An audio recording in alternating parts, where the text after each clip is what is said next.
When I first became interested in the subjects of this Third Testament, St. Augustine, Pascal, Blake, Kierkegaard, Tolstoy, and Bonhoeffer, I saw them separately as 6 characters in search of God.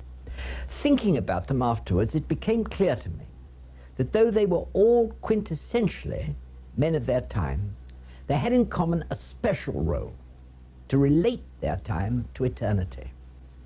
This has to be done every so often. Otherwise, we forget that when the lure of self-sufficiency proves too strong, or despair too overwhelming, men need to be called back to God to rediscover humility, and with it, hope. In the case of the Old Testament Jews, it was the prophets who thus called them back to God. Then came the New Testament, when through the incarnation, God became his own prophet. Nor was even that the end of testaments and prophets. Between the fantasy of the ego and the truth of love, between the darkness of the will and the light of the imagination, there will always be a bridge and a prophetic voice calling us to cross it. So Augustine, when Rome fell, and like a later Noah, he was constrained to construct an ark, in his case called orthodoxy, wherein his church could survive through the dark days that lay ahead.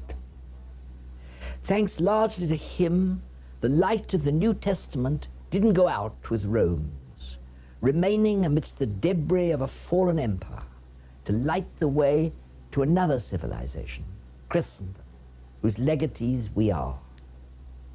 It was as though he'd been specially groomed for the task, tempered in the fires of his own sensuality, toughened by his arduous exploration of the age's many heresies, for instance, Manichaeism, a master of words, which, written or spoken, he offered in God's service, first asking that God would give him the wherewithal to offer.